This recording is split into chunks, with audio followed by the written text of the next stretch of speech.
Hello friends, আমার নাম পূজা। আমি কল্যাণীতে থাকি। আমি আর আমার ভাই একই ক্যাফেতে কাজ করি। কালকে রাতে থেকে টানা আমাদের এখানে বৃষ্টি হচ্ছে আর প্রচন্ড জোরে হচ্ছে। ভোরবেলা যখন তোমার দাদা ভাই এসেছিল দরজা খোলার জন্য, যখন উঠেছিলাম তখন দেখলাম যে হালকা হালকা বৃষ্টিটা পড়ছিল, বাট সকালবেলা আবার ঘুম থেকে উঠে দেখি অনেক জোরে বৃষ্টি পড়ছে। তো আজকে আমি ডিউটি দেওয়ার জন্য ব্ল্যাক কালারের কুর্তিটা পরেছি। কেমন লাগছে আমাকে অবশ্যই বলো। এই কুর্তিটা আমার প্রচন্ড প্রিয়। আমি এই কুর্তিটা মিশো থেকে কিনেছিলাম, 250 টাকার মতো দাম নিয়েছিল, বাট কুর্তিটা সত্যি খুবই ভালো কাপড়। আমার তো মনে হয় এই লং কুর্তিটা পরলে আমাকে খুবই মানায়, আর আমি জানি না কেন আমারও খুবই ভালো লাগে এই লং কুর্তিটা পরতে।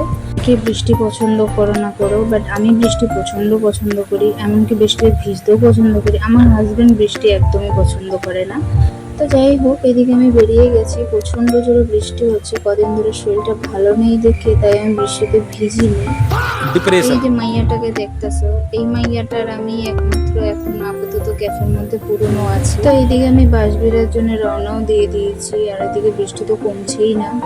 আমরা যখন বুধবারটা পার করেছি লাগছিল, আমি তো প্রথমে ভাবছিলাম যে হয়তো কোথাও আগুন টাগুন বা কিছু একটা লেগেছে, বাট এখানে আসার পরে আমি বুঝলাম, যখন পুরোপুরি ব্রিজের উপরে উঠেছি তখন বুঝলাম যে না, ধোঁয়া না, এটা অ্যাকচুয়ালি কুয়াশা। তোমরাও দেখো, মনে হয় হয়তো জল ছেড়েছে, যে কারণের জন্য এতটা জলের পরিমাণটা বেড়েও গেছে, আর চারি সাইডে একদম পুরো সাদা হয়ে গেছে কুয়াশাতে। আজকের ব্রিজটা তো মানে আমার তো খুবই ভালো লাগছে, আমি জানি না কেন আমার খুবই ভালো লাগছে। তো বাই বাই, ভালো থাকো, সুস্থ থাকো, আমার ভিডিও দেখতে থাকো, আবার দেখো।